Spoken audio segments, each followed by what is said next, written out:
Hello, my name is John Baines and I create and operate study tours and medical history study tours and cruises.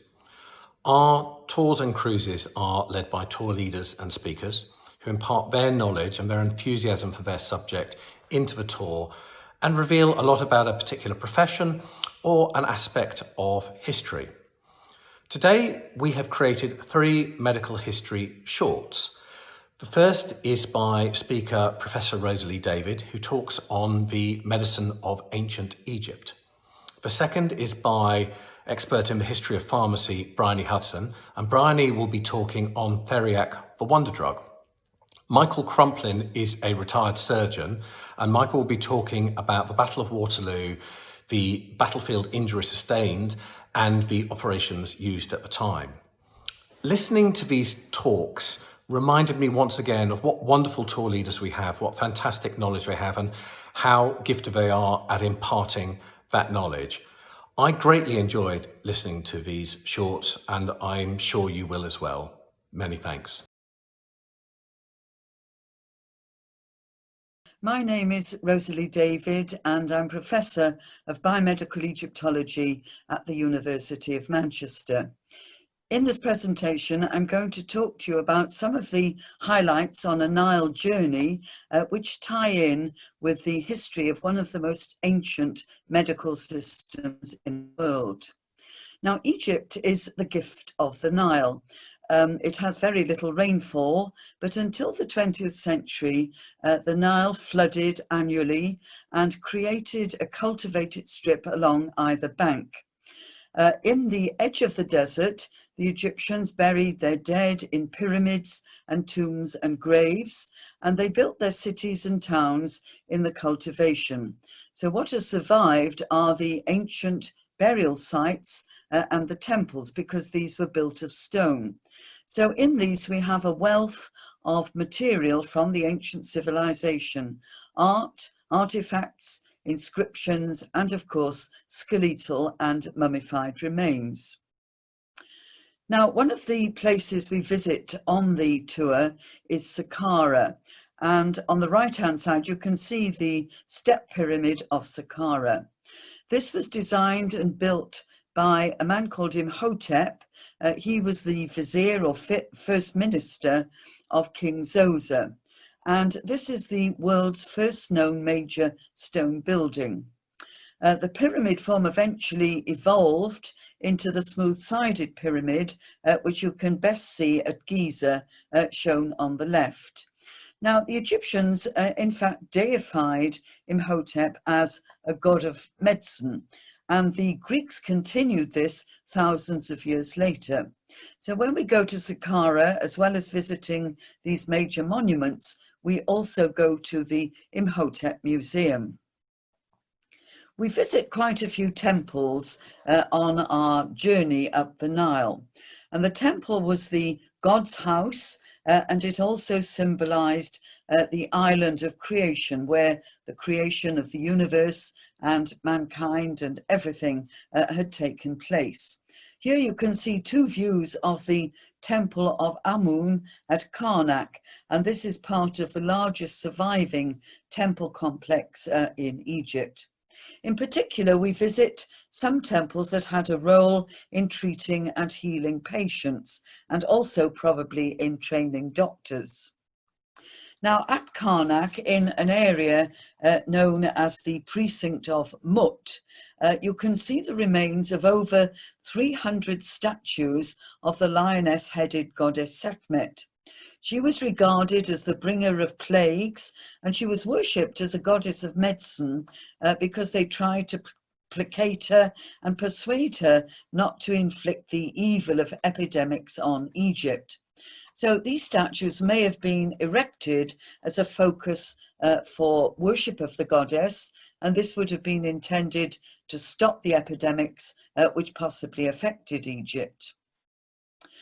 Now, we have some interesting information about the priests in these temples. Researchers at Manchester and elsewhere have discovered that many of the priests and their families suffered from atherosclerosis. This is always thought of course, as a modern disease. But in ancient Egypt, the elite and the non-elite populations had very different diets.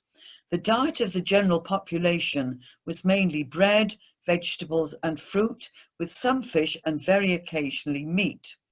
In contrast, the diet of the elite included much more meat and fatty foods. The priests received their as their stipend the rich food which was offered every day to the temple gods. And so it's been possible in Manchester to demonstrate this link between the two diets and the incidence of atherosclerosis. The photograph shows you the scientific reconstruction of a mummy that belonged to a priest who worked in the temple of Karnak. His name was Nessie Amun. And also in the other slide, you can see the histological image of the tissue from this mummy, which shows evidence of atherosclerosis. Now, when we go on the Nile, we see a lot of the art of ancient Egypt, and according to the principles behind the religious art, which you can see on the tombs and temple walls, the royalty and the upper classes are shown with perfect idealized bodies. They hoped that this would ensure that they retained this youthful, perfect appearance in the life after death. But sometimes the lower classes were shown realistically with disabilities and disease. And in these images on the left, you can see a blind harpist. And this can be seen in one of the tombs at Luxor. On the right, there is the statue of Seneb, who was a dwarf, and his wife and children. And this is in the Cairo Museum. It's unusual that although Seneb held actually a high position at the royal court, he is still portrayed with the body of a dwarf. At Deir el-Medina, which we can visit on the west bank opposite Luxor, there is a royal workmen's town. And this was built purposely to house the families of the workmen who were decorating and building the tombs, the royal tombs, in the Valley of the Kings at Thebes. By this time, royalty were no longer buried in pyramids, but opted instead for rock-cut tombs. This was to protect largely against tomb robbery. But the workmen's families erected miniature pyramids for themselves to mark their burial places, which you can see on the left. An example of the burial shaft associated with these burials is shown in the sketch on the right, which is in the collection at the Manchester University Museum. Now, Deir el-Medina provides a unique opportunity, really, to look at skeletal and mummified remains of the non-elite, the workers and their families. And current work, which we're carrying out at Manchester in association with the University of St. Louis, Missouri in the United States of America. This is ongoing, and we go out every season to work on these remains, which is a really very, very interesting project. Now, the temples were centres for medical treatment. And at the temple of Hatshepsut at Deir el-Bahri, there is a special temple sanatorium. Some temples had special reputations as centres of healing, and patients would be accommodated either in a special area within the temple or in a separate building in the temple precinct. In the Greco-Roman period, an area of this temple was used as a treatment centre. This is shown in the left-hand image. And patients from all over Egypt, and indeed from other countries, came, and they've left their inscribed comments, their graffiti on the wall of this particular centre. The Temple of Dendra, again, which we visit, is dedicated to the goddess Hathor. And this was renowned for its treatment of the physically and mentally sick. Here you can see the exterior wall of the main temple, and then the capitals and the ceiling in the main entrance hall. But in the grounds of the temple building, there is a sanatorium. It's the only one that has survived intact. And you can see the cells, the little cubicles, where the patients underwent the therapeutic dream. This was a kind of hypnotic trance in which they discussed their illnesses and problems with the goddess and then received healing and prescriptions. They were also bathed in sacred water, and two of the hip baths can be seen in the left-hand image. Another temple we visit is the temple of Seti I at Abydos. Abydos was the great cult center of the god of resurrection and rebirth called Osiris. The Temple of Seti has a major complex dedicated to the annual resurrection of the god. And here you can see in the right-hand image, the approach to the temple. The wall scenes here are amongst the finest examples of art from anywhere in ancient Egypt. And the left-hand image shows the wife, Isis, of the god Osiris.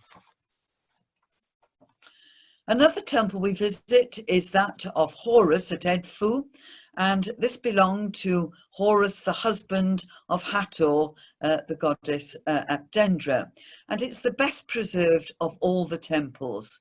Here you can see the courtyard and part of the hypostyle hall. Now, the Temple of Komombo has a unique feature. On the rear wall of this temple, there is a unique scene which shows what some Egyptologists are convinced is a set of medical or surgical instruments. And to the left of these, you can see two goddesses shown one above each other, sitting on birthing stools. And then when we reach the upper reaches of the Nile, when we get to Aswan, we visit the temple of Isis at Philae. This temple was dedicated to the goddess Isis, and it was originally part of a complex of religious buildings on the island of Philae near Aswan.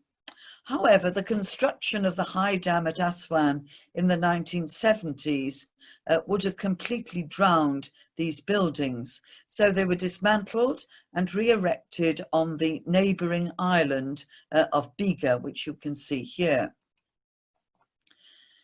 I'm based at the Koenig Centre for Biomedical Egyptology at the University of Manchester. It's a unique centre where we combine historical research with the development and use of medical and scientific techniques. And the aim is to acquire more information about disease, medical treatments, diet, and lifestyle in ancient Egypt. Here you can see some of the facilities that we use. On the right, you can see the use of endoscopy to take tissue samples from deep inside a mummy, which then go for further analytical studies. And on the left at the top, radiologists are CT scanning one of the mummies, while at the bottom, a researcher is working on the identification of a disease in ancient Egyptian tissue samples. For several years, we've had a major research project on schistosomiasis. This disease has two hosts, a water snail and a human, and the parasite at different stages of its development lives in both of the snail and the human host. Today and in antiquity, these snails live in canals and ponds. And you can see these environmental conditions in the top and bottom right-hand images. The Manchester team not only found evidence of schistosomiasis in mummies, you can see one in the left-hand photograph at the top, but also discovered one of the causative parasites known as a schistosome, and that's in the bottom left-hand photograph. And they were even able to identify the DNA of this parasite. One of the current projects in the centre is a multidisciplinary study of a mummy in the Ulster Museum in Belfast Northern Ireland. And we're carrying this out in conjunction with Queen's University Belfast. On the left, you can see the mummy and the coffin, and they belong to a woman of some status called Takabuti. Various scientific techniques were undertaken on a fragmentary sample of the mummy's hair, which you can see at the bottom of the right-hand photograph. And this, through various studies, provided information about Takabuti's ethnicity and diet. Other multidisciplinary studies, we've had a radiological examination of the body and the teeth, which you can see at the top. And this has shown us the very exciting evidence about the cause of her death. The left-hand image at the bottom shows tissue samples being taken from the mummy for further analytical studies, including ancient DNA. The top right-hand photograph shows analysis of the packing material from the mummy, and at the bottom there is the part of the coffin where you can see the inscriptions, and this has led to an analysis of the coffin inscriptions and a translation of them. So Egypt provides a unique set of circumstances for studying medicine in ancient times. It has a continuous population in one place for over 7,000 years. So this gives wonderful opportunities for epidemiologic and disease studies. Also, the skeletal and mummified remains are preserved from all social classes. So we've got source material for a wide range of diagnostic techniques. The medical papyri provide us with inscriptional evidence of the prescriptions and the diagnoses that were carried out in ancient Egypt. So it's an unparalleled opportunity to study the early history of medicine and pharmacy, not just in Egypt, but throughout the world. So a Nile visit gives you the background to this unique situation. So I hope you've enjoyed this brief presentation and that it will encourage you to join us on one of the Nile tours. Thank you.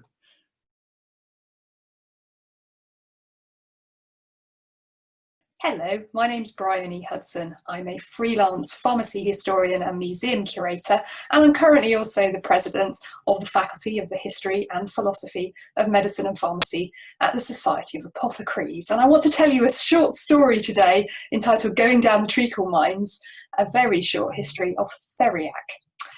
When I was a little girl, my dad used to tell me that there were treacle mines in Pudsey, which is the part of West Yorkshire between Leeds and Bradford where he grew up. And I was never quite sure whether I believed him or not, but this was a man who also told me that Smarties grew on trees on the Isle of Wight, so I guess I had no reason to doubt him. And as an adult, if you Google treacle mines, you get quite a lot of information. Apparently, according to the Wikipedia page, there are 26 places in Great Britain that claim treacle mines, and Pudsey is one of them. And even if you look on the British Food History website, you get an academic-looking article entitled The Treacle Mines of England, and that includes Pudsey as a location too. But looking closer, the date of that article is the 1st of April 2012. So what is it about treacle mines and how do they link to medical history? Well, another part of the treacle mine puzzle comes with a very well-known book, Lewis Carroll's Alice's Adventures in Wonderland, published in 1865. And when Alice is sat at the Mad Hatter's tea party, the Dormouse begins telling her a story, which we can see here. Once upon a time, there were 3 little sisters, and their names were Elsie, Lacey, and Tilly, and they lived at the bottom of a well. Alice, interested in eating and drinking, asks what they live on. And the Dormouse has a think and explains that they lived on treacle. And Alice is very concerned about this, saying they'd feel ill. And the Dormouse confirms that they did feel ill. In fact, he says that they are very ill. Well, what's going on here? Well, it turns out that the treacle well that these 3 girls live at the bottom of has been linked to a well known as a treacle well just outside of Oxford, where the Lewis Carroll lived, and in a place called Binsey. And if we look a little bit more deeply into the history of treacle wells and treacle mines, then it turns out that the majority of them have a link with a place that is renowned for healing. So whether that's the well's water, the spa water, or some other link with a medicinal past. And this is where we come to our connection with theriac, because treacle is an English version of the word theriac, a Greek word. And theriac occurs in Greek history fairly early on. In fact, the word means a wild or a venomous animal. And Nicander of Colophon, who is shown here in this illustration, wrote a poem about venomous animals, which he titled Theriaca, which was published in the 2nd century BC. So we've got a link here with poison. Legend has it that King Mithridates VI of Pontus, which is a kingdom in Asia Minor, was so worried about being poisoning that he developed his own antidote so that he knew that he would be safe. And the legend goes that he took this antidote daily to keep up his protection.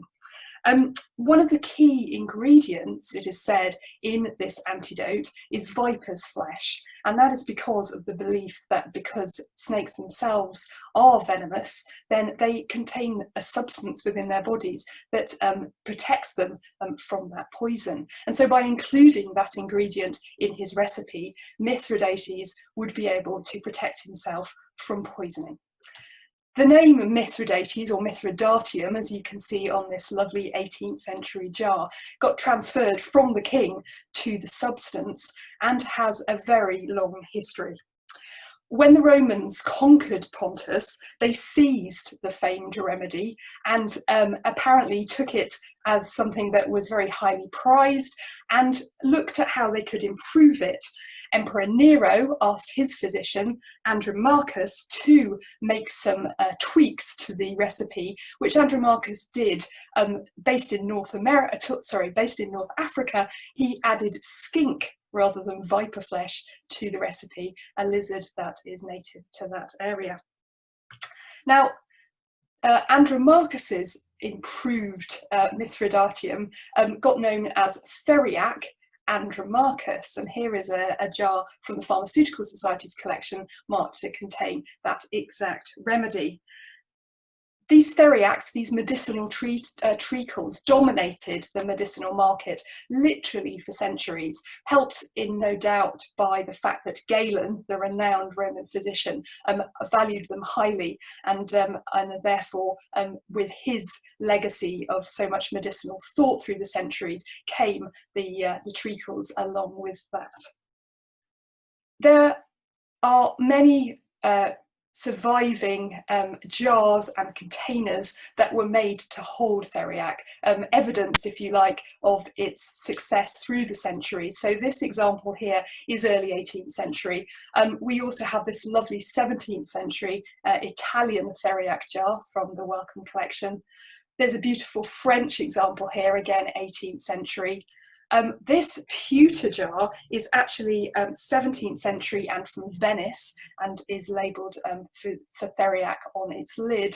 And finally, this rather fine looking unnamed 18th century gentleman chose to portray a theriac jar, and let me point to it here, in the background of his portrait to add to his reputation. So although it had ancient Greek origins, theriac certainly survived the test of time. Why was that? Well, its ancient aura certainly was part of that, but the other thing that seemed to add to its value was the sheer number of ingredients. We have here a 16th century Hortus Sanitatis, and let me zoom in on the image in the bottom left corner, which shows an apothecary preparing theriac by wrestling with the vipers to include them in the remedy. But although that's perhaps the most famous ingredient, the sheer volume of numbers of ingredients in medicinal treacles was something that was really apt to impress. And here we have an 18th century page from an apothecary's book with a massive list here of all the different ingredients that were in this particular apothecary's theriac. In the 1st century AD, Cornelius Celsus suggested that 38 ingredients were the correct quantity to make up a theriac. Pliny the Elder advanced that to 54.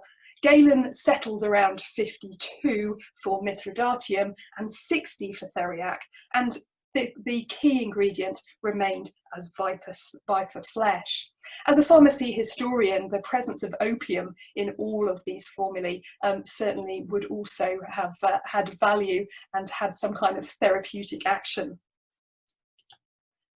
Over time, theriac came to accommodate lots of different variations, just as Andromachus had made those changes to the addition of the original Mithridatum.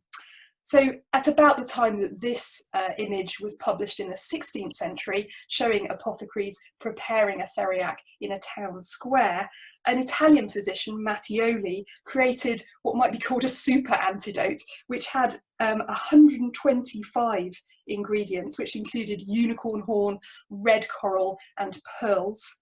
At the opposite end of the spectrum, in a similar period, a theriac of the poor was produced, which didn't contain viper's flesh and instead contained only 5 inexpensive ingredients. An Edinburgh theriac appeared in the Edinburgh Pharmacopoeia of 1722. That had only 11 ingredients. But by this point, theriac had a global following, and you find both the term and the recipes in many countries around the world in the 18th century, including Brazil, including China, and including Japan. There's also various forms of Mithridatium in Islamic medical literature, probably again spread by our friend Galen.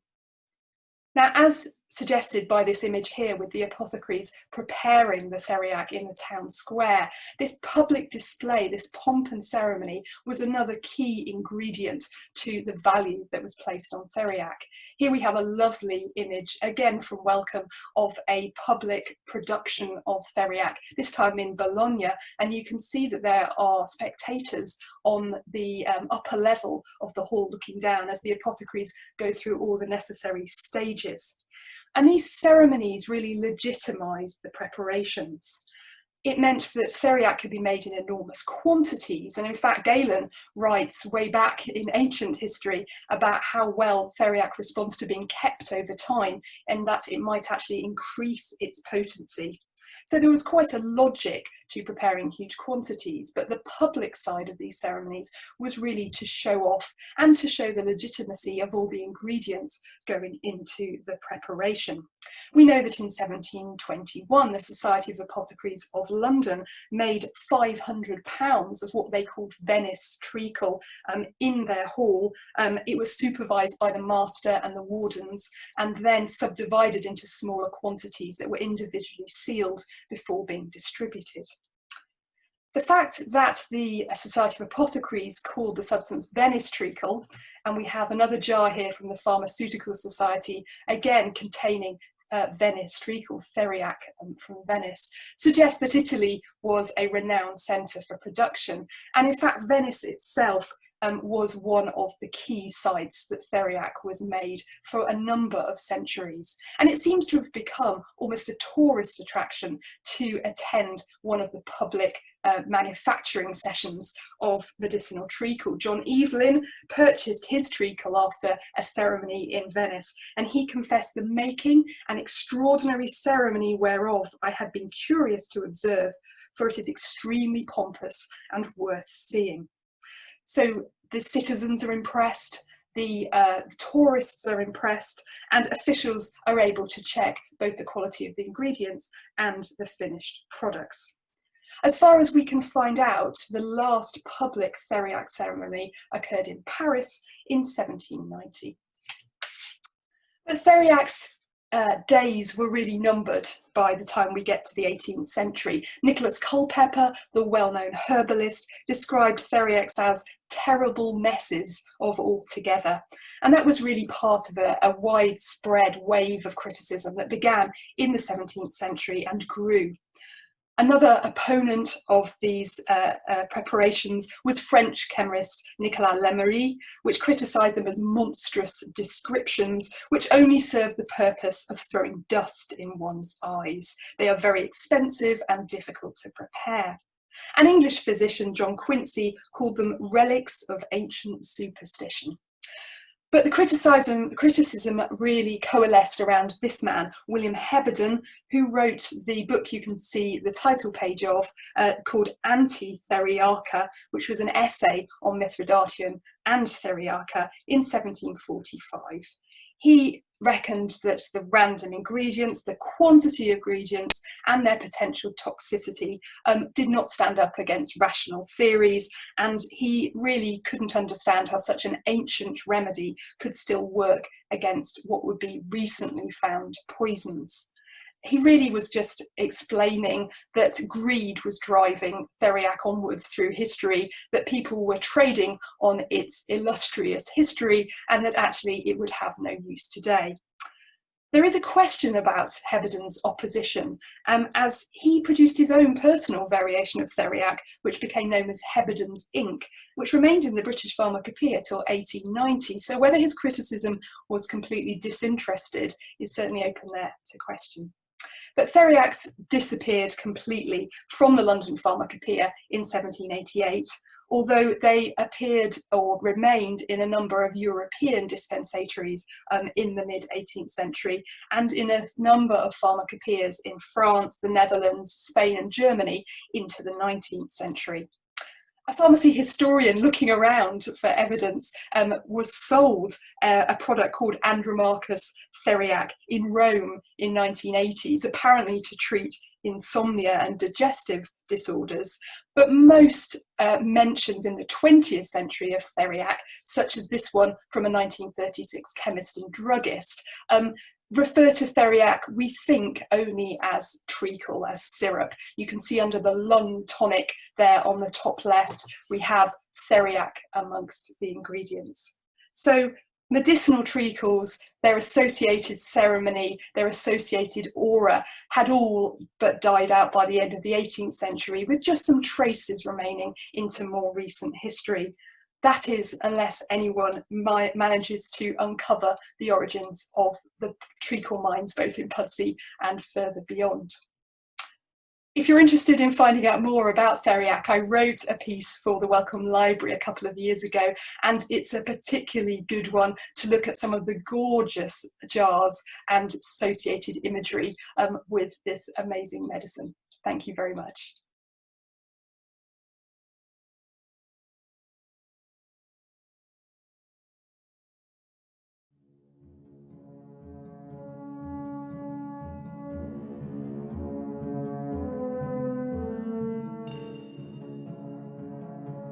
As we approach 2015, we should be mindful of the end of one of the greatest wars and catastrophes that Britain and Europe had to endure. It lasted 23 years and cost Britain and Europe dearly, with a loss of millions of lives and countless amounts of suffering amongst servicemen and civilians. Yet this iconic period is barely covered at all in the classroom and history studies, and it's not on the national curriculum. So Waterloo 200 is the officially recognised body that's been set up to coordinate and network the commemoration of the end of this enormous war.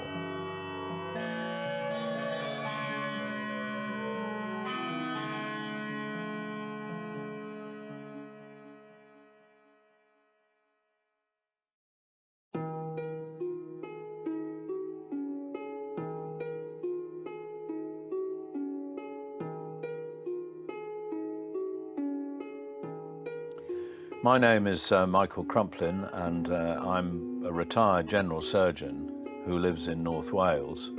And since retirement, I've taken on the interests of medical aspects of the Napoleonic and French Republican Wars.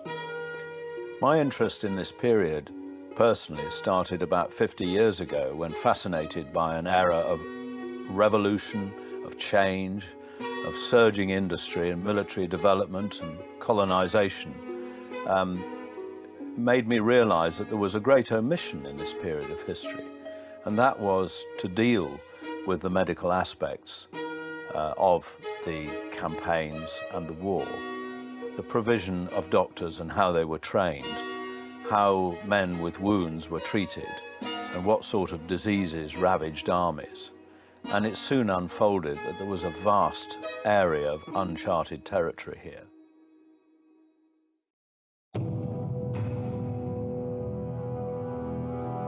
The balance of power in Europe was obviously disrupted by the French Revolution, because the monarch and his wife had been decapitated, along with over 1,000 noblemen in Paris alone. The bloody French Revolution destabilized Europe and frightened monarchies. This was the great building of power in France, and it surged through Europe to form an empire that held Spain and Poland and Saxony and Russia and parts of Scandinavia. So this was a natural fear that Britain might get invaded, amongst other countries which did get invaded, and we had to resist that by mobilizing the land forces and maintaining a very strong navy, as we did. Well, if we look back over this 23-year war, what we can see is that there seems to be a fairly steady ratio of deaths. And by and large, if you take 100 men who die in a campaign, about 80 will die of disease, and 20 will die on land of combat injury, of small arms fire, cannon fire, or death from edge weapon injuries. Perhaps the most feared weapons used during this time were the large lumps of iron employed by the Royal Navy or British Army, or the French equivalents. The amount of kinetic energy as they were fired from the gun was enormous, and if you tried to stop one, because you could see them coming towards you, because the velocity is quite slow, this would take your leg off. These weapons cause devastating injuries. They decapitate or cut a body in half, or take down a file of anything between 5 and 20 men from one missile. This is an edged weapon. It's a curved cavalry sabre belonging to the light cavalry of the French Grand Army. These weapons were wielded from high up on a 14, 15 or 16 hand horse, and therefore as a cavalry body, for instance, attacked either another cavalry unit or infantry, the blows would fall mainly around the head, neck, shoulders and arms on their opponents. But a lot of the injuries were inflicted by cutting down on the enemy. These were relatively easy to treat because they either killed you or sliced into the body, and therefore these injuries could be bandaged or sewn up and so on. This is a Baker rifle, which is a muzzle loading black powder weapon that has rifling in its barrel, which increases its accuracy about threefold. Therefore it was used by sharpshooters to pick off important or leading figures in an advancing enemy force. By and large, it worked by placing a little black powder in this pan here, and then closing the frizzen over it, and then the musket was tipped on end, and black powder was put down the barrel along with the ball, which was tapped down. And then as the musket fired, a spark was created which ignited the black powder in the pan, and the weapon explodes. Injuries caused by this would have an entry wound, and if at close quarters would go right through the body or take pieces of bone out of the body, or cause blood and air to escape into the lungs, or bleeding or infection into the cavity of the abdomen. And these wounds were often fatal. Where men survived was in injuries of the limb with these sort of weapons, and about 75% of injuries presenting to surgeons were of the arms or legs, and they were totally survivable injuries, although of course many of them did die from infection with relatively straightforward operations.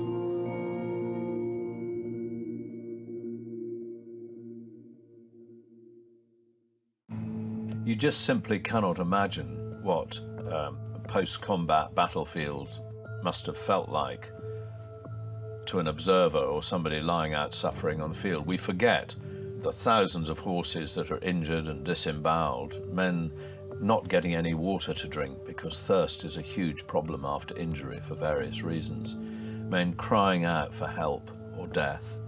And within, for instance, the Battle of Waterloo, which was a strange battle because it was a large number of people combating in a relatively small area of 2.5, 3 square miles.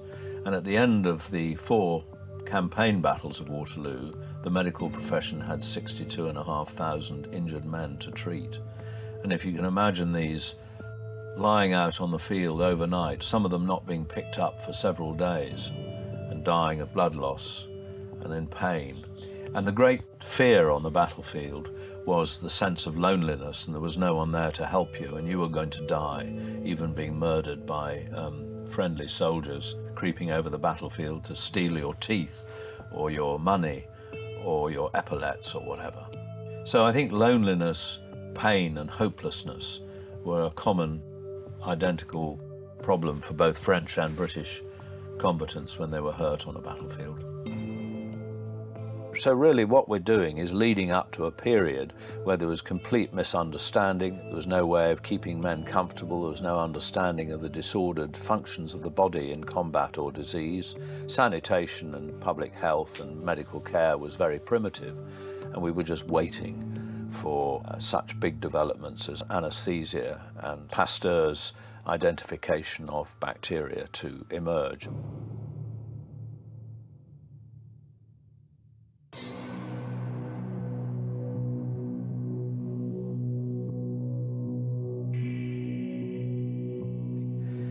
It's interesting that when we read of soldiers or non-commissioned officers or even officers in the British Army who are not medically trained witnessing the practice of surgery without anaesthesia on patients who struggle and scream, and indeed, of course, it's difficult for the doctor as well as the patient. And it's no wonder that there are bitter accounts of the bloody shambles, especially with vast numbers of patients being admitted after combat. So I think the greatest medical school there was on the battlefield. So what operations could be carried out? Well, if your arm was smashed or your leg was severely damaged, when there was a lot of bone damage, excessive bleeding or soft tissue damage, or a big joint was destroyed, the indication was to do an amputation. If you delayed the amputation, the patient would die of shock and sepsis, and if you did it too soon, you had to be careful that the patient was strong enough to withstand the operation. So there was usually an hour or two before surgery would be carried out after recovery, and this gave the time for the bleeding to be controlled, the wound to be bandaged, and then the patient, without any form of anaesthetic or alcohol, was placed usually in the upright position, and the arm or leg was extended and supported by an assistant. A tourniquet applied to prevent any blood escaping from the operative field, and with knives and saws, the soft tissue and the bones, respectively, would be divided and the limb removed. This is what's called a capital knife. It was used, it's an English type of capital knife, perhaps used at the beginning of the war because the knives gradually became straighter as techniques altered. But the point of a curved knife is that you could actually make a circular incision in the limb to divide the skin and muscle and fat, and then pull that out of the way so that the saw could be applied to the bone. Having divided the soft tissues, the saw, usually a tenon saw like this, was used to divide bone. It was described as the most difficult part of the operation because it required a great deal of force on a sort of wet tissue. The bone is rather wet, and the assistant had to steady the limb fairly carefully, and obviously the sawing technique would be largely in one direction only to produce a smoothness of action. But having divided the bone, the operation was largely over except for taking out the artery and closing the wound.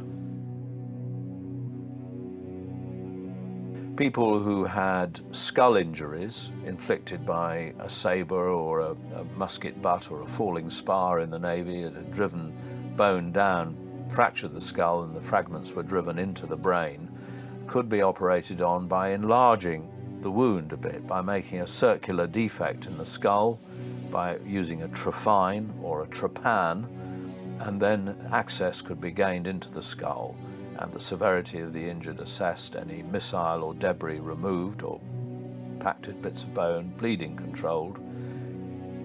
And then, of course, there were wounds. The commonest type of procedure was looking at a wound, whether it was caused by a sabre or a musket ball, and removing musket balls, cleaning up the wound and dressing it. But unfortunately, the biggest failure in surgery was, of course, they didn't understand infection. So the lack of understanding of the management of wounds caused the unnecessary death of millions of men. There was no pain relief. Quite often, patients fainted during the procedure, both from the thought of the procedure, the pain, and the sight of blood. And this was a temporary, merciful relief, both for surgeon and patient. But the thing is that we know from accounts of doctors who had amputations, for instance, without any anesthesia, that it was absolutely ghastly. There was nothing that could be as black as that episode. But to have half an hour of that pain, say 6 weeks of painful recovery with a complication of infection and perhaps another operation, perhaps that was better than dying.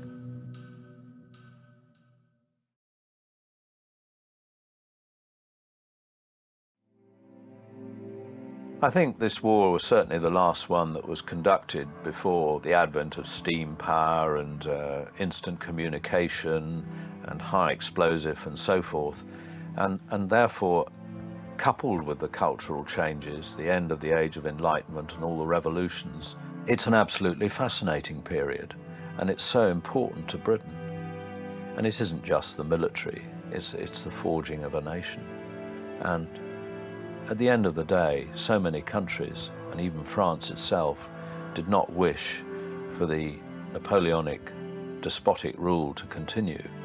It was wrong, and you know, we've had a part to play in halting that process, much more so in the Second World War, where we stopped another regime from destroying humanity and the enjoyment of living.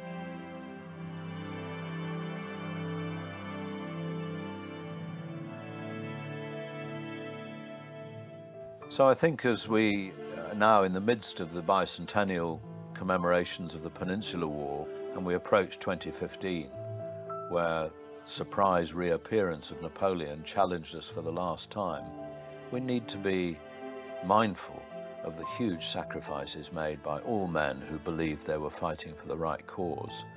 And I think it's so important that Waterloo 200 and any allied projects take the side of supporting a European reshuffle, and I think we should make every effort to commemorate and even celebrate these great events as 2015 approaches.